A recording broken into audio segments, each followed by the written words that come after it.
Writing Out Loud, a program designed to explore in-depth interviews with writers to hear that words have voices.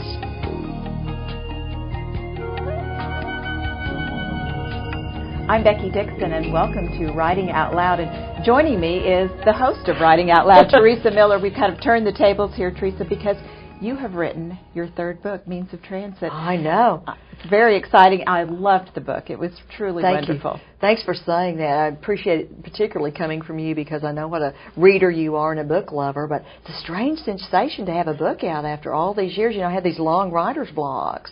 Well, you call this book a slightly embellished memoir. What do you mean by that? Well, I come from a family of storytellers, so I like to go for the punchline, if you will. But I also, Becky, when you're looking back at your life, it's hard to remember conversations exactly from 15 years ago. So I wanted to give myself a little wiggle room there. The other thing I wanted to do, since I'm not a famous person, people aren't going to be reading this book to say, okay, she did this in 1958 or she did this in 1960. What they're looking for are themes that they can relate to in their own lives, so it doesn't follow a strict chronological order. So that's where the embellishing came in. But I did strive really hard to tell the truth in this book.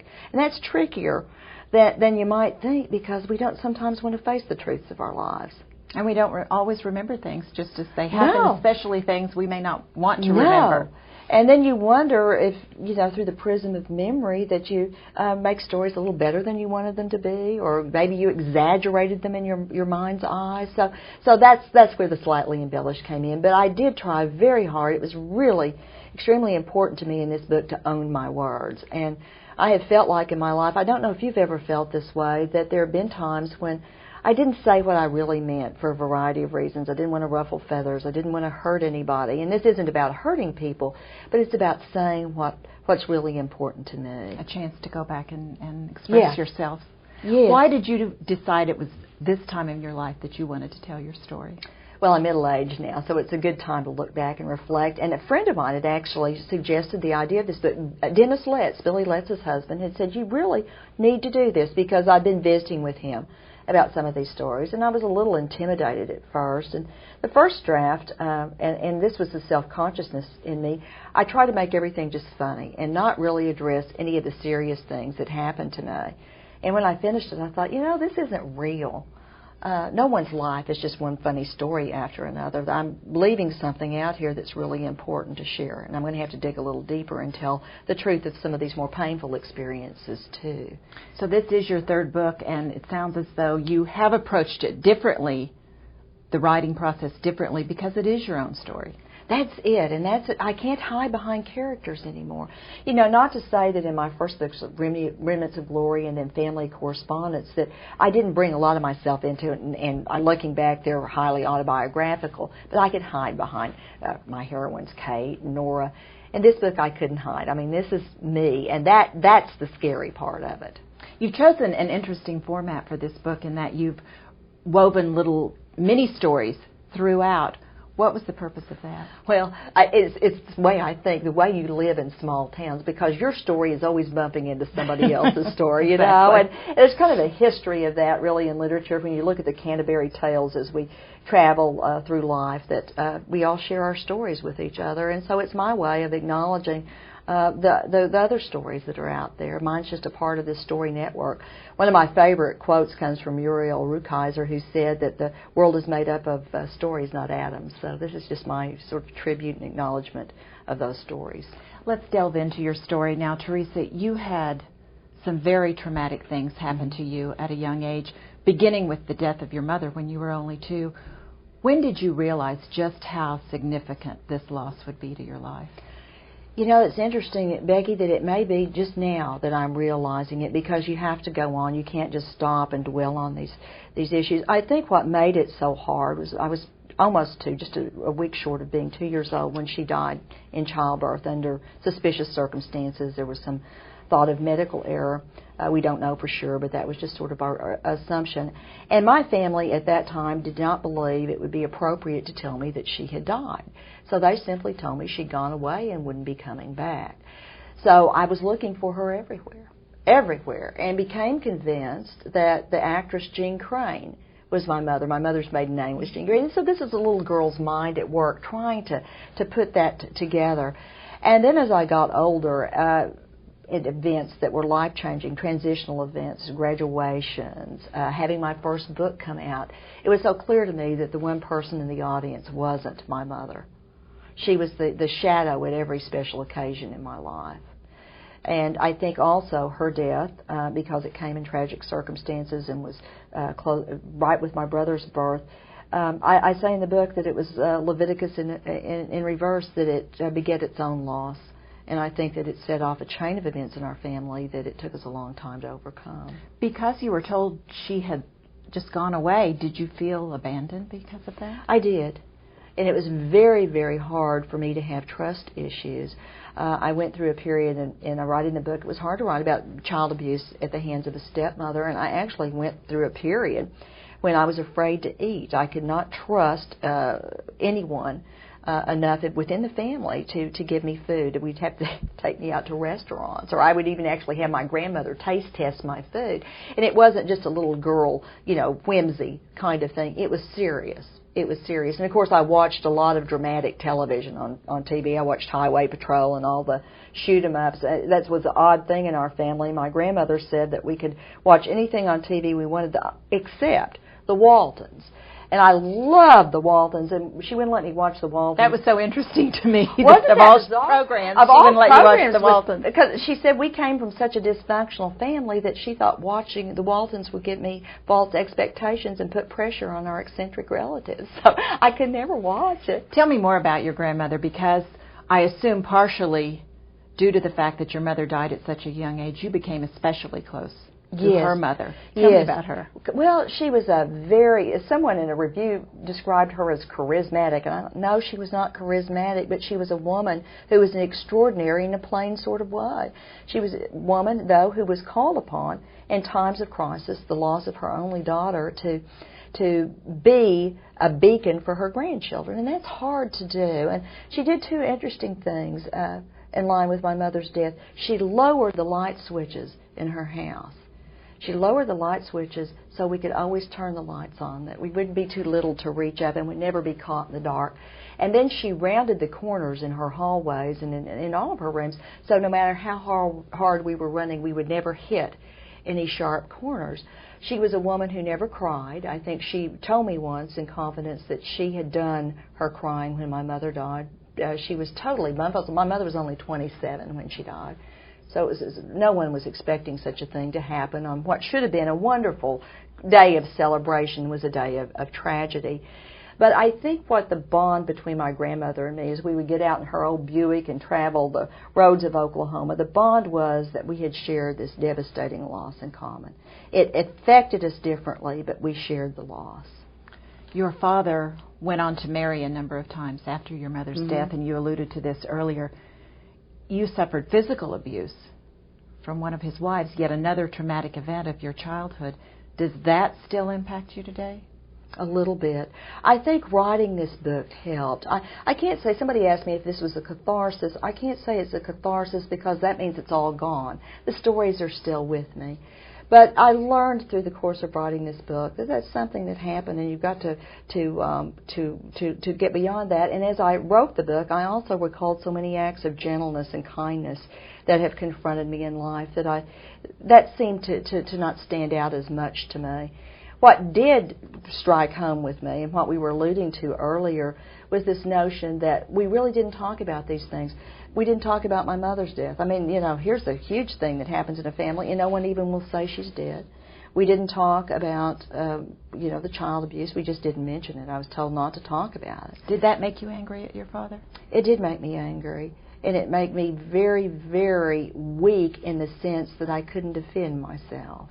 And even when my grandmother discovered what had happened, I said, you can't tell anybody. We simply cannot tell anybody what happened. So we lived with a secret for years. Do you think had your family been willing to talk about its problems and some of the traumatic and tragic events, your life would have turned out differently? Maybe so.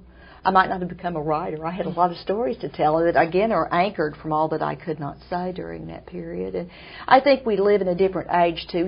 That was an era Becky, when, people didn't talk as openly about family problems. Now we're kind of into talking about problems. We didn't so much in those days. There was no Oprah or Dr. Phil on television to encourage us to do that. And it was sort of an embarrassment. It was sort of like, and particularly when you lived in a small town. You lived in a small town. You were all on stage all the time, and so we just weren't as open about that. I even mentioned, I think, at one point that I was raised to be delightful. I bet you were, too. That we all just put on our best face in public. We tried to be charming and funny. Entertaining. And that's part of our life in that time period. Teresa, as you entered school, you began to develop a real love for reading, for books. And you called that your means of transit out of Oklahoma. What was the first book that made a real impression on you? Tree Grows in Brooklyn by Betty Smith. Have you read that book? No, I have not, but I'd love to because my daughter now lives in Brooklyn. Oh, you should. It's a wonderful book, a coming-of-age story about a young girl living in Brooklyn. And, of course, I had never been to Brooklyn, but as I read that story, I related so much to that young girl. I realized that some of these boundaries I'd set up for myself, saying, well, I just live in Oklahoma. But through books, you can live everywhere. You can experience all these places that you can't literally go. And that was just a life-freeing moment for me. Opened a whole new window on the world. That's how I felt about books when I was growing up in Oklahoma. And it wasn't that I wanted to leave Oklahoma or go outside of Oklahoma, but it was so interesting to read about these other places that otherwise we would have known very little about. Absolutely. And another book, I love the Nancy Drew books because I could relate to them because Nancy's mother had died. And she had a father who was an attorney. I had a father who was an attorney. And she had a grumpy housekeeper. We had a grumpy housekeeper. So I just related to those enormously and enjoyed those. One other book that I read, The Hunt for the Tsar, was sort of a fanciful book that a man wrote about all of the Romanov family. Wasn't really assassinated, but they were actually alive, living in parts of the country. They spirited away by all these, allies. And I love that notion simply because I think it spoke to my need to think that maybe my mother was still alive out there, that I would find her one day. Also in school you began to dabble a little in writing, but I understand your real passion was acting. You wanted to become an actress, and you even ventured to New York to pursue this. Tell me about that. Went up there for an audition at the American Academy of Dramatic Arts, playing the part of Blanche from Streetcar Named Desire. And of course, Blanche is a Southern character, and the judge, I was accepted immediately, and they were thrilled. They said, you've got this Southern accent, and what's incredible is, even after your performance, you're still talking that way, so you're really in character. Well, it wasn't so amusing about 4 days later when we're doing, Shakespeare, and I'm saying, whoa, man. That's not cutting it. So the director called me in, and she said, Teresa, have you ever considered any other profession? I said, well, I've given some thought to being a writer. And they said, you must, immediately. So I returned back to Oklahoma and started my writing career. You wrote a number of novels that you say were not published by or rejected by every publisher in the country. Everyone, yes. But then you wrote, at age 28, Remnants of Glory. What did this story have that the others didn't? It had authenticity. I wrote about what I knew. I wrote about home. I set it in Oklahoma. I set it in a fictional town of Brady. But I didn't shy away. My early books, I set in exotic places. Well, what am I going to know about life in, an exciting places in Chicago and New York City and Paris? I didn't know about life in those places. But when I finally decided to write about what I knew, the environment, the place I knew, then my writing came across as credible. And I just don't think it had before. And I wrote about the kinds of people I knew, and I think that made the difference, too. They weren't celebrities. They were, at least in a contemporary definition of celebrity, they were celebrities, though, to me, because they had stood out so much in their ordinary lives and had done extraordinary things. After Remnants of Glory, the next major event in your life was the death of your beloved grandmother. Yes. It's a hard transition. I think a lot of us have to go through those life-altering transitions. And not only is it painful, but when you've located yourself your whole life in terms of someone like your grandmother, and I'm sure you have people in your family that are just... But you especially so, because you grew up without your mother. And counted on her. So it just, not only was it painful, it just seemed so incredibly odd that she wasn't there. And again, you start looking for her. I'd see a chair where she had sat once, or I would think of places where we went. And so she was the steadiness, the rock in my life. And so the biggest test for me, I think, as a person, was having to get through that and see beyond that. Another difficult challenge of your life was your brother. Yes. He was convicted and served time for drugs. Was that another one of those things that your family refused to talk about? It was. It was. We just never could confront it. And, of course, in retrospect, we look back and think, wouldn't it have been wonderful if we had asked these questions? He was probably suffering from some of the same things you were. Absolutely. Absolutely. And I feel great compassion for him and great admiration. I love him dearly. But, just imagine what it was like for him coming into the world, not on a day of celebration, but his birthday was also the day that my mother died. And maybe even thinking he was, in some way feeling guilt that he was the cause of it. He had a much harder load to carry than I did. So I have nothing but respect for him. And we all make mistakes in our lives. We have things. I hid behind words. He found other means of transit. They weren't the means of transit that were best for him, that were best for us in terms of a society. But he did what maybe he felt that he had to do at the time. A second novel. Yes. Tell me about that. Family Correspondence was, and this was after an 18-year writer's block, so to be able to write again was incredible. And a person gave me a contract, a regional publisher, and said, you've got to do this book. And so I did. And I think the fact that I had a deadline, that the publisher was closer to home, it wasn't off in New York City, but right here, scared me. I could not let that person down. I couldn't let down the people. So it was fun. And I also in the book began to do what I was eventually able to do in the memoir, and is address some of the concerns of my life. Some of the things that I had avoided, that I'd skirted around, not only because I wanted to be, socially acceptable, but because I just personally didn't want to go to those hurtful places. Let's talk about your writer's block, and you spend a good deal of the book talking about it. Did you feel like you had just run out of things to say? I had things I wanted to say, but my words wouldn't come to me.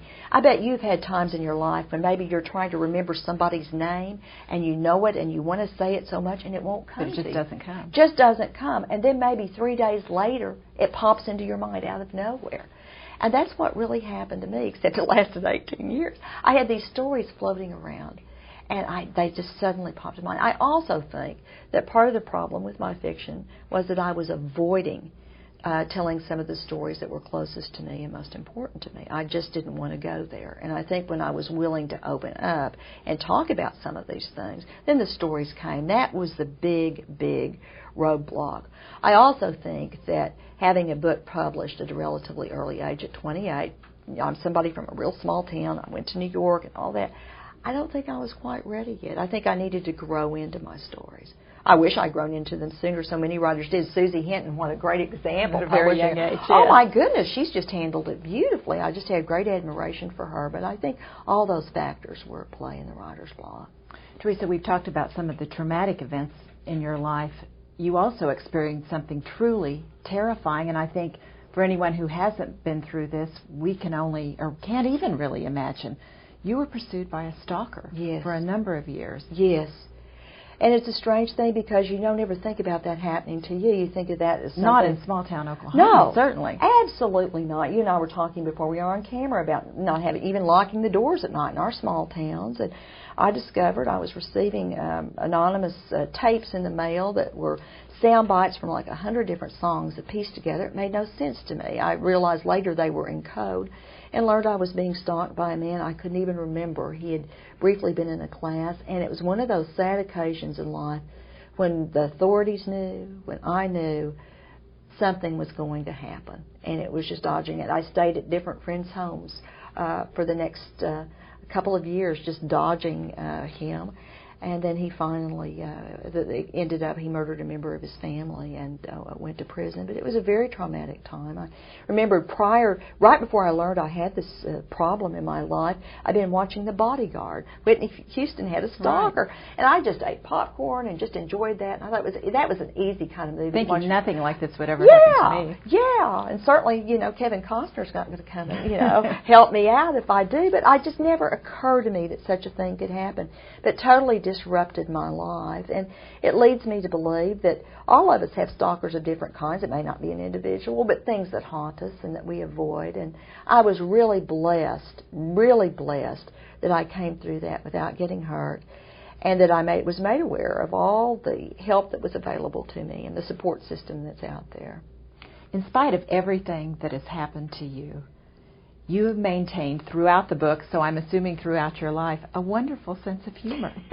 How did you do that? Well, because I just genuinely love to laugh. I guess part of it is comic relief. A lot of times I laugh in the wrong places. You know, it'd be a very sober church sermon and everything. I suddenly, get tickled. But to me, it's just been a way to cope. My dad had a great sense of humor. My grandparents did. We were all storytellers. I bet there was storytelling in your family, too, because we were each other's entertainment. When you grow up in a small town, I mean, we didn't have shows coming through. We didn't have, things like that. And so we had to entertain each other. When you experienced writer's block, you did something which I think is truly remarkable, and you turned this negative into a positive. And began to develop a career celebrating other writers. How did all that evolve? It came out of need. It wasn't like I thought I'm going to be a bigger person and, okay, I've had this disappointment. I really needed to be around other writers and miss them. So then when I got a chance to start a literary center, I started inviting all of these people that I wanted to be around, and sort of my reverse means of transit. Instead of, using books to get to another world, I thought maybe we can bring these writers here. And so it started slowly. At our first book festival we had through the Center for Poets and Writers, we brought in Jim Lehrer, who was so gracious to come. So many wonderful authors you have brought. Yeah, and I mean the chances of his coming, he actually reads his mail, and came for nothing and started it off, and it just became a wonderful blessing in my life. And if I have rediscovered my voice, it's because I think what I have learned from these writers, not just as writers, but as human beings. That's what's impressed me, because almost all of the writers I have met not only are great writers, they're wonderful human beings. And, of course, another outcome of your efforts is this program, Writing Out Loud, now in its 11th season. Yeah, and I've just been so lucky to get to do so much fun. You have interviewed so many wonderful writers, authors, celebrities. Tell me about the most memorable. People always ask me that question. Yeah, and it's a very difficult question to answer. Yes, and I want you to tell us. You need to tell us. But a couple that changed my life. One was with Jack Eisner, a Holocaust survivor. And I never met a Holocaust survivor. And he's sitting here. He's very gracious and charming, and his wife's in the background. Jack lost all of his family. He was taken to Auschwitz when he was a teenager. And when he was released from Auschwitz, he didn't know how to relocate with his family. And his mom was at a train station, and she had the people there lift her up.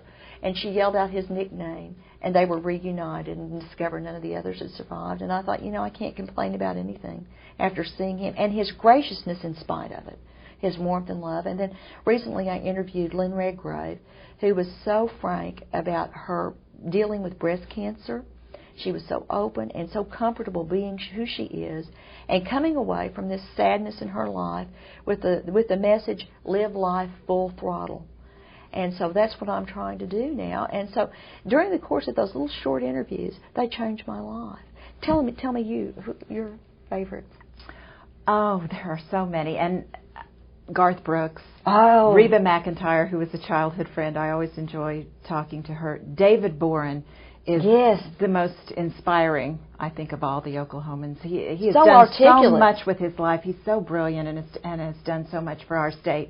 And another personal favorite is Boone Pickens. I just really admire, the thing that at age 80 plus, he is still going stronger than ever, and shows no signs of letting down. It's got this new book out, The First Billion's the Hardest. Have you found that's true in your life? Yes. I'm still working on that, in fact. Me too.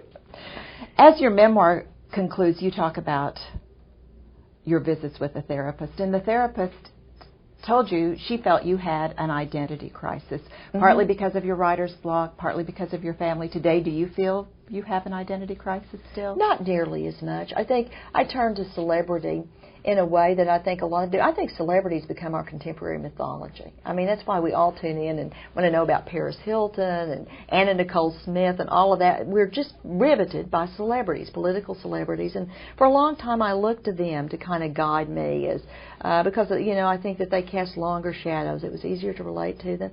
But I've gotten more comfortable embracing what's familiar to me now. That includes me, with my faults, you know, and all of that. And I don't know if that just comes with being middle-aged.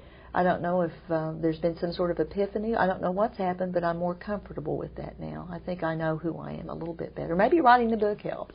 Let's talk about your future now. As you dream about the next chapter in your life, what do you dream about?